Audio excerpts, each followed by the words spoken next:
Now I'm going to turn this over to our executive directors of the Departments of Human Services, Healthcare Policy and Financing, and Local Affairs to do some introductory comments about Colorado's plan, which we're going to change to Hopes and Dreams plan, and then to do a ceremonial signing of the plan, and we're really honored to be able to witness that today. So Sue, you're going to start for us? Thank you. Thank you. You know, Reggie leans over and says, "Follow that." And Reeves leaves the room. So wouldn't you know that the nurse runs sweep? Boy, this is amazing. Gina and Scott, what a launch to a fabulous day. I have to say I'm a little emotional because I've been working on this stuff since the early 1990s up in Northwest Colorado. And since the Supreme Court decision passed in 1999, I see a lot of heads shaking and folks that were on some of those really old work committees where we really dug in and said, we've got to advance on home and community-based. And boy, are we seeing kind of the culmination of things today. But I want to caution all of us that this is just a beginning for where we really need to go. Can you guys hear me in the back? I see a few heads. Okay. So, you know, along with the rest of the country, we've been working on it. We've been working on the Olmstead plan, but we're going to sign our version today, here in a few short minutes. And I really think this is really important for us to pause and to really think about where we've come and where we still need to go. So, you know, while we've been a leader in the nation, because as many of you know, we were just rated 4th strongest in the country for our home and community-based positions by AARP, we've had a long history. We've got a really long history from kind of all the history that's been made over at Dept and our strength and partners with our behavioral health groups. We've got a long history of laying base.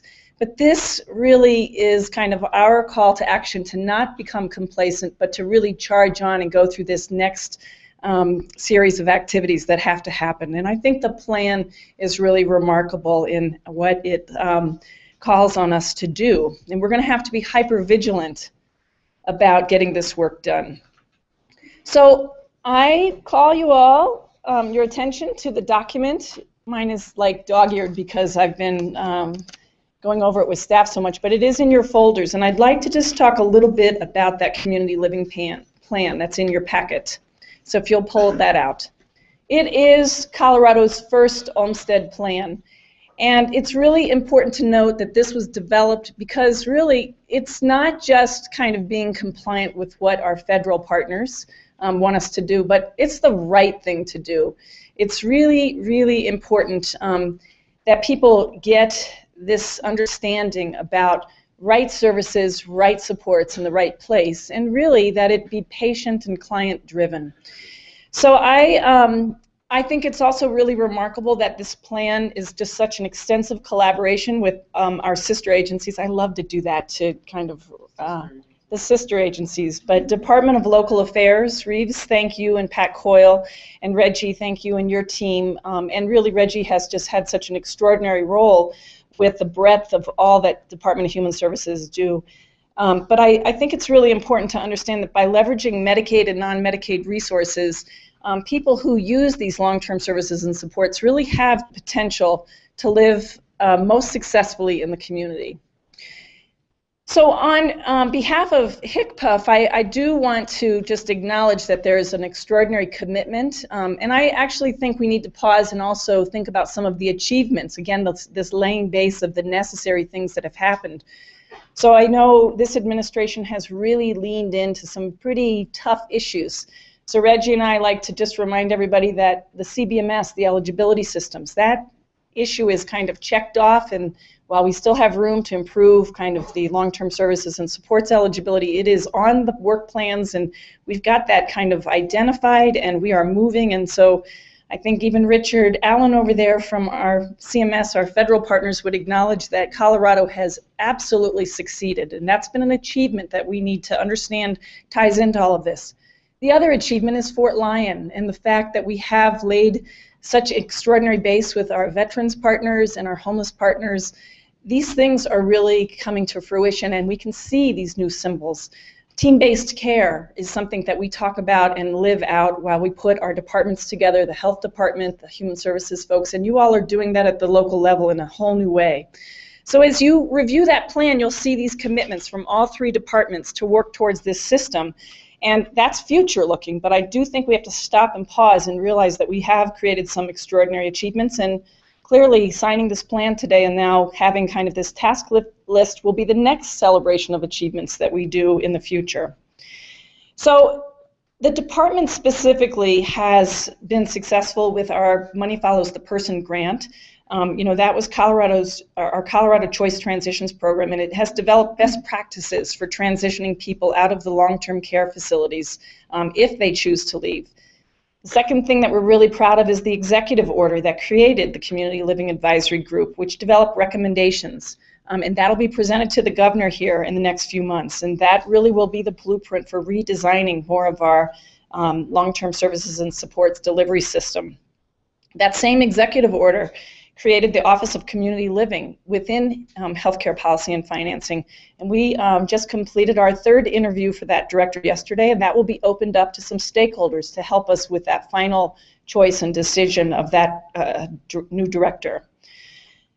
All of the Medicaid-funded long-term services and supports are now in one state agency through the transfer of the Division of Intellectual and Developmental Disabilities into Healthcare Policy and Financing, and it's really been a success to welcome our partners from DIDD out of DHS over to HCPF, and so those teams are really leveraging their efforts across populations and really looking at the overall delivery of services in the community and how to keep improving those experiences for our clients.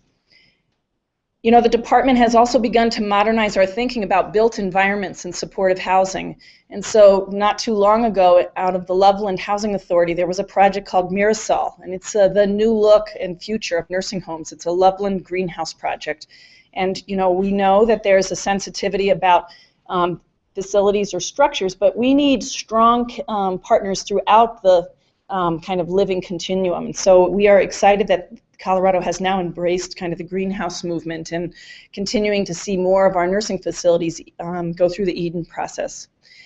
None of this could be done without this tri-agency relationship and this cross-thinking and all the stakeholders that have participated in all these meetings. But I sincerely mean this when I call upon my sister agencies, Human Services and Labor, Department of Labor is playing an increasing role. Certainly Reeves, Department of Local Affairs, and even over at the Health Department, they've been present and really involved with a lot of the regulatory side and also the public health, the population health thinking. The department has tweaked all sorts of policies and processes during admission for people with mental illness and developmental disabilities, and you'll see that continue to come forward as we keep moving on this notion of smart regulation and how we get ahead of creating rules and regs that are modern and working with our new kind of integrated systems and our team-based cares. And then lastly, I'll just say that the recommendations in the Community Living Plan from the Community Living Advisory Group will guide us as we keep transforming these services and supports with Medicaid's resources and involvement. All of this is really aggressive incrementalism, but it's really important that we continue to be very hyper-vigilant and kind of march through all of those activities that you all have helped us craft. So I want you to know that we are extraordinarily committed to this. I mean, you can see that through things like our waiver simplification. You can see that through our tri-agency and quad-agency partnerships. We recognize that there are all sorts of efforts underway and that we need to stay committed to those. And I think that this notion about how we really keep making Colorado just the highest quality state for living in and being home-based is really an exciting time. So I am going to turn this over to my partners. And Reggie, I think you're going to go next to talk about DHS's efforts and commitment, but I thank all of you for being here and celebrating this really historic moment with us. Thank you.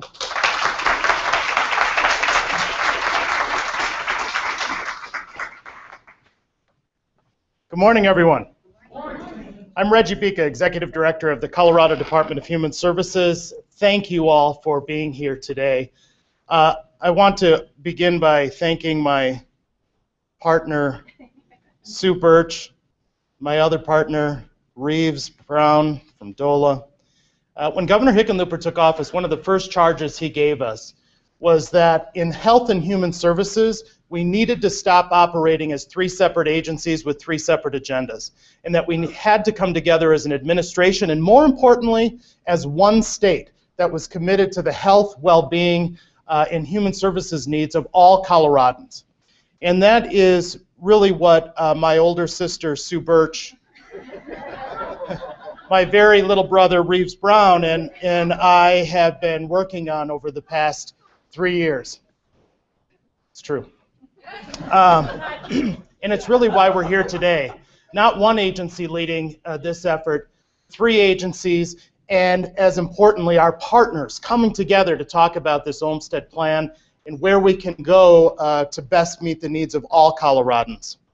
I'm joined by several members of my executive management team. I want to recognize them because, quite frankly, without them, we wouldn't be here today either. Our Director of the Office of Community Access and Independence, Vicki Manley, is somewhere.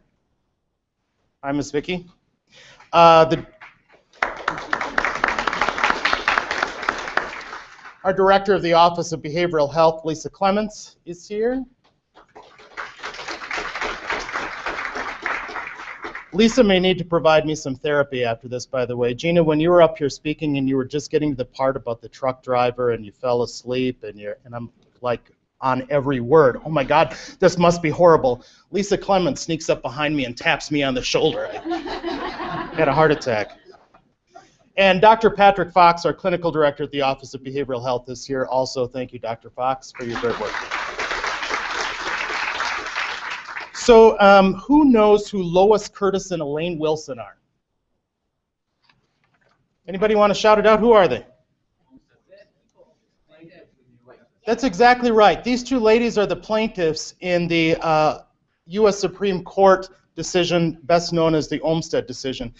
They lived in the state of Georgia. They had been institutionalized in the Georgia Mental Health Hospital for decades. Lois went in when she was 11 years old. Elaine went in when she was 15. Professionals at the state hospital had determined that they were ready for integrated community, but the women remained confined, each for several years. In upholding the Olmstead Act, the Supreme Court held that public entities must, not maybe, must provide community-based services to persons with disabilities when such services are appropriate, when the affected persons do not oppose community-based treatment, and when community-based services can reasonably be accommodated. I'm really proud, though, that long before the Olmstead decision, Colorado held these principles. We have taken progressive steps for decades to decrease the number of people housed in public institutions. And as a state, we continue to facilitate the full integration of individuals with disabilities and mental health challenges into the mainstream of our everyday lives and community. If you go back to the 1950s and 1960s, for folks with developmental disabilities or intellectual disabilities, now sadly, we still have 3 regional centers in the state. That's not sadly that we have 3 regional centers. We still have too many people living in our regional centers who can live in the community and should have the choice to live in the community. We're making some great progress there. But if you go back to the 50s and 60s, we had over 4,000 individuals living in our regional center programs. Today we have fewer than 300 people. It's because we've had, it's not because of a Supreme Court order that set us on this journey. It's because people with disabilities and their loved ones stepped up and said, we don't want to send people over mountain ranges and hundreds of miles away to get the services that they need. We want them to stay in our own homes and in our own communities. And so they came together to create community center boards that have blossomed into an array of providers across our state that are doing amazing work to help people with developmental and intellectual disabilities live safely, live successfully, and thrive in their own communities. The Olmstead Act is about what we know in Colorado. It's about freedom. I love the key. Thank you for the key. That was great. What a great symbol of freedom, right? It's about choice. And it's about community. A lot of people ask me, Reggie, you always say people should live in the community. What's community? Community is being able to go to a movie when you want to go to the movie theater. Community is about taking a stroll at a park when you want to go to the park. Community is about standing in line at Walmart and complaining that the lines are too damn long. It's about living.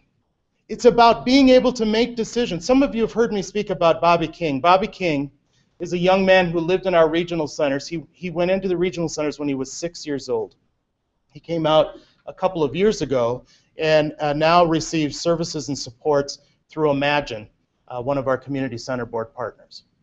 Bobby, I thank him for allowing me to share his story. I've got a few other stories here that I'm going to bail on because I can't compete with Gina. I realize that. But I will tell you about Bobby. Bobby is in his late 40s now, and today Bobby has a beard and mustache. When he was in our when he came out of the regional centers, he was never allowed, I'm told, to have facial hair in the regional centers. But when he came to his new home with Imagine, his care provider had a beard and mustache, and he thought that was pretty cool. So he grew a beard and mustache. Today, Bobby has a Facebook page. And on the Facebook page, you can see photos of Bobby. There's one on there that has a picture of Christian Bale, and it says it's his doppelganger, but that's neither. You can see pictures of Bobby out on the range visiting horses. That's freedom, right? That's choice. That's community. The Supreme Court decision provides a formal structure for adhering to Olmstead, but this decision, each state agency represented here today and our partners are already driven by a commitment to the principles of Olmstead. This commitment is what drives us forward to find the best possible outcomes for individuals. You've also heard me say, many of you in the room, it's about the right services at the right place at the right time. As those individuals tell us what's right for them. That's choice. Oh, this is the first story I'm bailing on.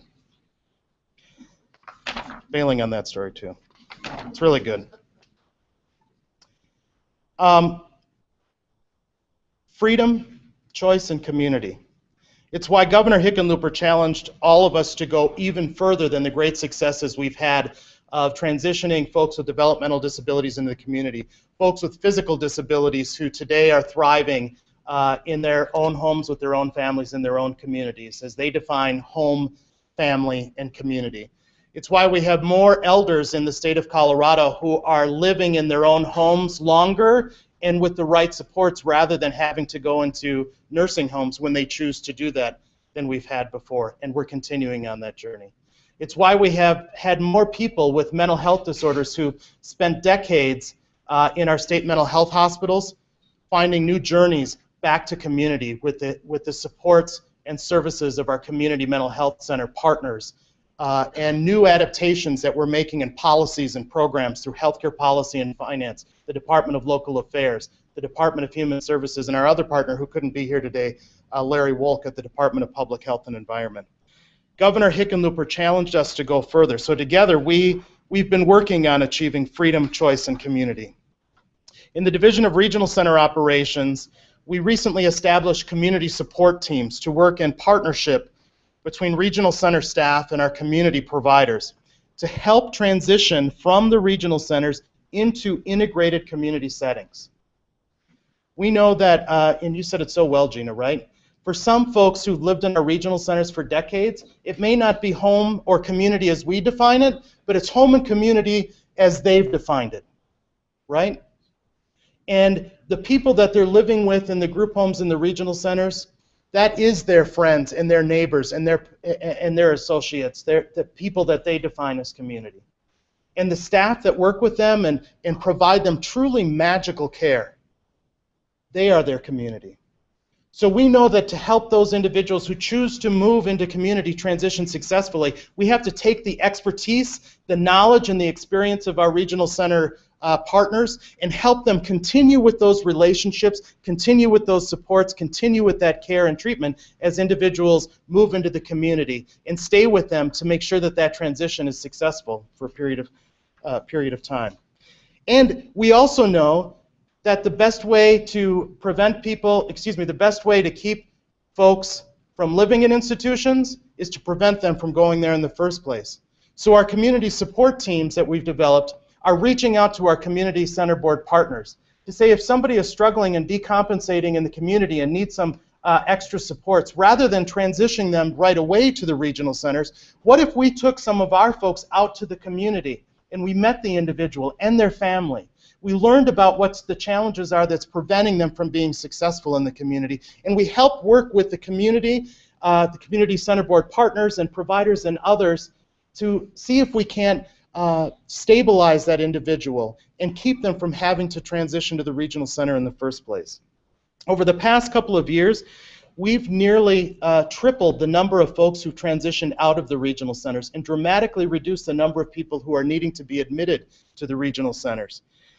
In Colorado, the work that we're doing together, the Department of Human Services, Healthcare Policy and Finance, our regional center partners, our community center board partners, we're working together to help more people with developmental disabilities achieve freedom, achieve choice, and achieve community. And we've done all of this not because I have a goal to close regional centers. I'm tired of talking about buildings. We're doing this because we want to provide freedom, choice, and community to everyone that we serve, as they define what freedom, choice, and community is to them.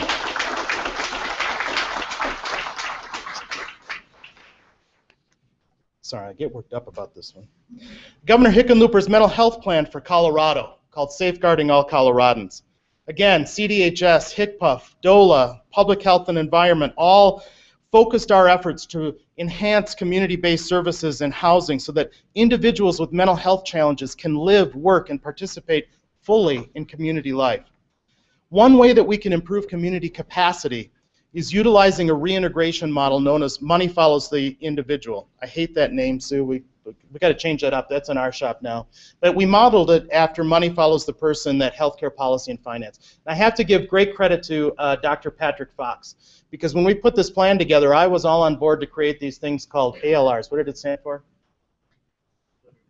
Assisted living residences. And I'm embarrassed to say this in front of you, Scott, but essentially they were step downs from the hospitals, and they could go to ALRs, and then that would be a great suit, and they could transition to community. And Patrick Fox said to me, that's not good enough.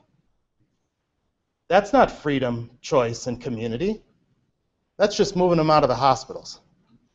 So he took the money that we were able to get through the General Assembly to build these ALRs, and he developed, along with so many other folks in our department and other agencies, this concept called money follows the individual, which are enhanced rates that will go to our community center board partners for folks who need to come out of the state hospital and transition to the community.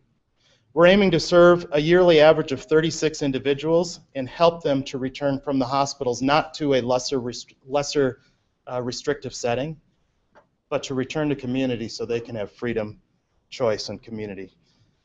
It includes person-centered planning that creates individualized plans for clients. Boy, am I glad you guys teed that up. We add the next layer known as assertive community treatment. This is an evidence-based program providing wraparound services for individuals entering community settings. Our aim here is to serve 429 additional individuals with these supports. And our partners at DOLA, I don't want to steal Reeves' thunder too much, but together we've expanded housing vouchers for people specifically targeted to individuals with mental illness. Over 100 of them in our state. Again, to help people maintain housing so that they don't need to come into the hospital setting or to transition from the hospital setting back to community where having financial assistance to have your own apartment is a barrier. And in a few days, we will be rolling out our first statewide 24-hour crisis hotline for folks with mental health and substance abuse issues in our state. This too was a part of Governor Hickenlooper's plan, Safeguarding All Coloradans. It will be joined by a public awareness campaign to know where folks can call to help us focus on reducing the stigma associated with mental illness and substance abuse challenges. We will be creating one number that is staffed by skilled professionals and peer supports who can help make referrals to resources and treatment. In addition to providing instant assistance, the system will decrease the utilization of emergency departments, jails, and institutions. And by the end of this year, we'll have new crisis services in every corner of the state of Colorado. Walk-in crisis services that anybody who's struggling with a mental health issue or a substance abuse issue can go in on a voluntary basis to talk to a mental health professional or a peer specialist to help them begin their journey through recovery. Or crisis stabilization units that will allow someone who's in crisis and needs some support for a day or a week be able to stay somewhere with mental health professionals and peer supports again to help them get stabilized, get on the road to recovery, and help them get their lives back under control. We need to stop relying on emergency rooms in jails as our mental health system in the state of Colorado.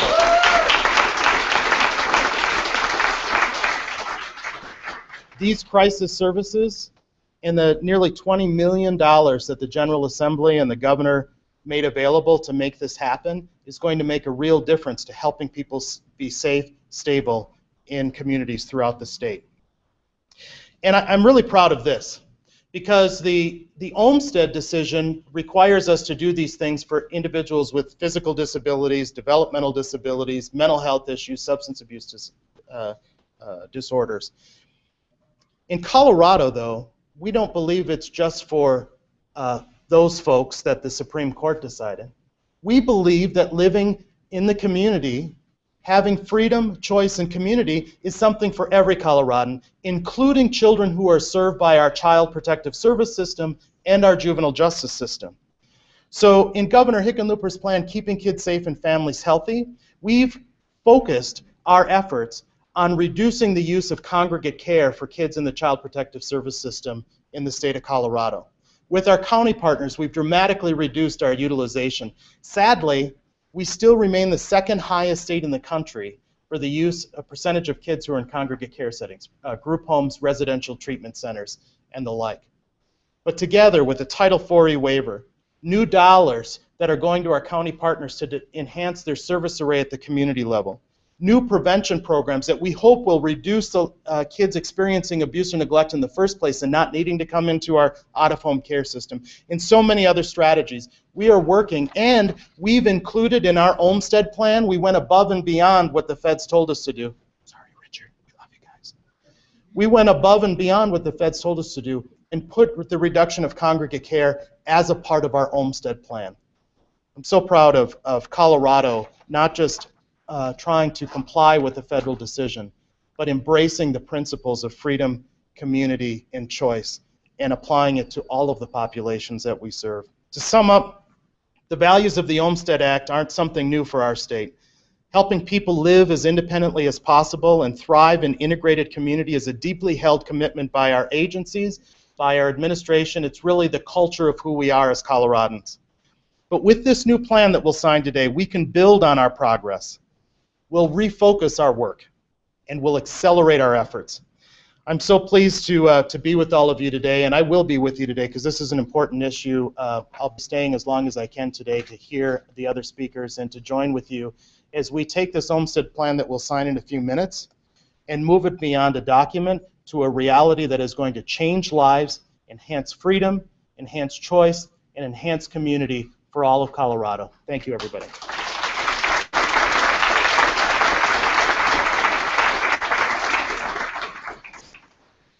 Thank you very much, Reggie. I'm Reeves Brown, the Executive Director of the Department of Local Affairs, and I'll just hit on a few things that Reggie didn't touch on.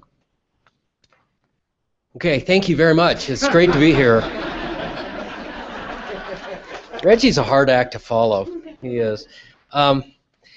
It's a real honor to be partnering with Human Services and with Healthcare Policy and Finance on this historic community living plan. There are different reasons why states develop plans to address the Olmstead Act. Some come kicking and screaming, some do it out of in response to a lawsuit, some do it through a vision from their governor, and through leadership from people like Sue Birch and Reggie Bicha. And it really is an honor. And the document that we are celebrating today is worth celebrating. I really appreciated, Reggie, your comment about community. I've learned community has a whole lot less to do with geography and political boundaries and a whole lot more to do with relationships and a feeling of security. I have a son who just finished his first year of college last year and was scared to death and wanted to go back home right after he got to Boulder. I don't blame him. I graduated from Montana State. I was scared when I went to Boulder too. And when I drove him back home last spring, he didn't want to leave, and he made new friends there. And last week he told me, I can't wait to get back home. Right? So now I need therapy. All right.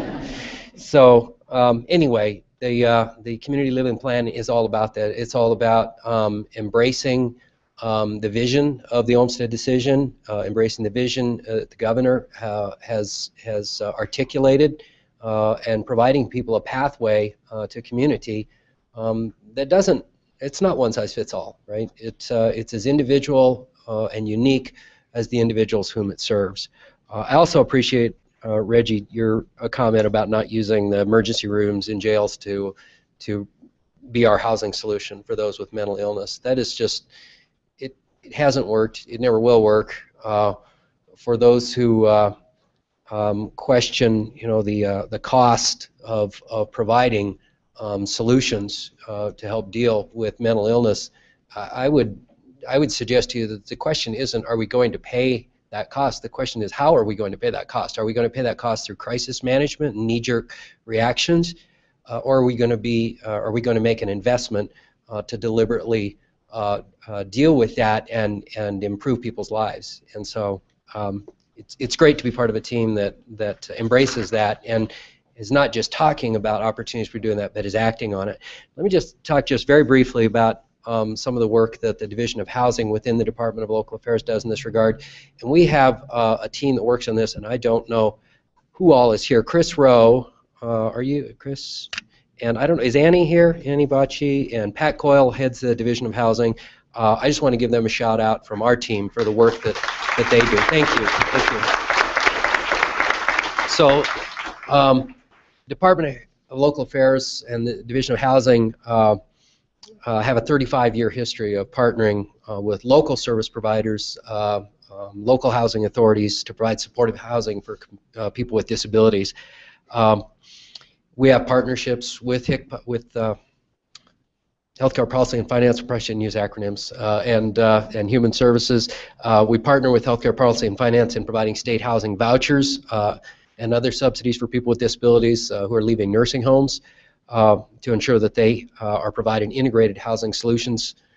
We also partner with the Department of Human Services, Offices of Behavioral Health, to provide state housing vouchers for people with disabilities to assist them in moving, transitioning from state mental health institutions into community.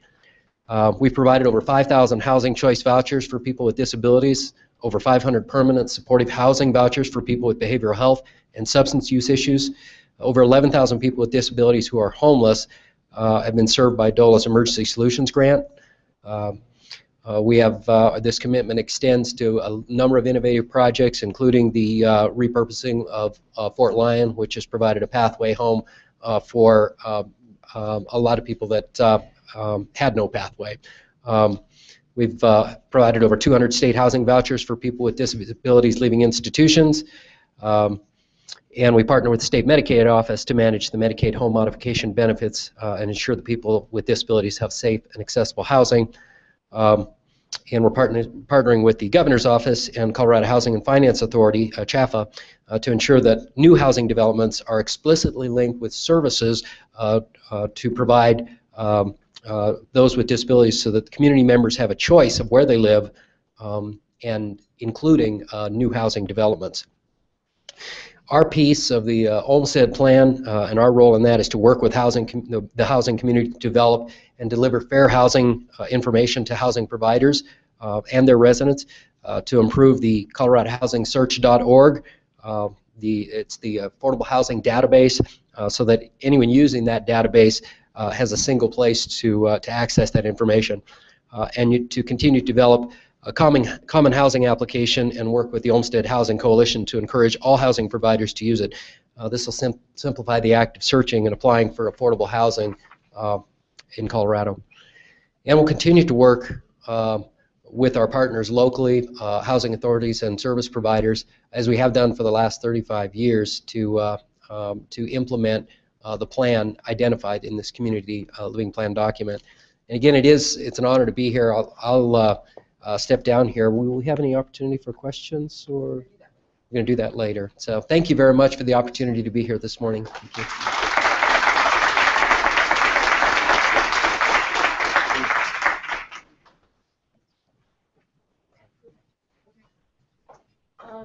Thank you very much. We are going to now celebrate the signing, the official authorization of Colorado's Community Living Plan. And I'd like to invite everybody up from the different agencies that participated so that we could have a nice photo op. Jed and Sarah and Tim and come on up. Reggie, Vicky, and Patrick. Is this blue? I got blue. I got blue. I got blue. You got blue.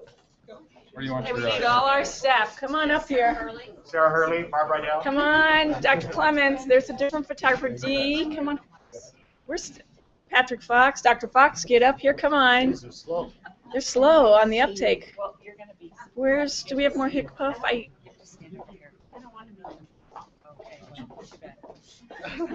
Thank you, gentlemen, for letting ladies go first, okay? Liza? Come on up here. Liza, who else are we missing? Other folks from hick puff? Come on, this is historic. Reeves? I'm behind you. That's not good. Sister agency. Hold that phone. Oh, see, I knew we had somebody else. All right, here we go. You guys ready to sign this thing? A lot of hours? Let's do it.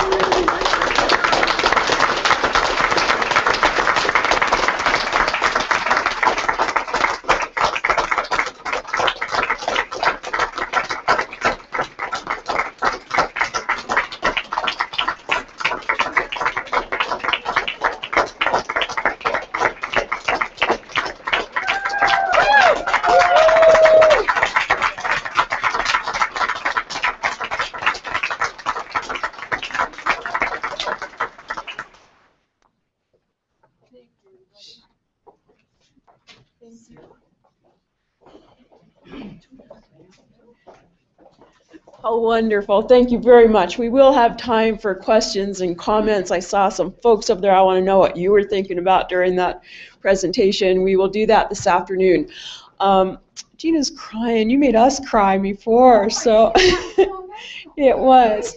It really was. It was wonderful. We are going to now take a break, but I'm going to ask us all to take all your materials with you. We are going to finish the rest of the day in the auditorium downstairs. It's on the first floor to the back of the building. There's break time there. I'll ask us to reconvene at 10:45 for our next presentations. Thank you so very much.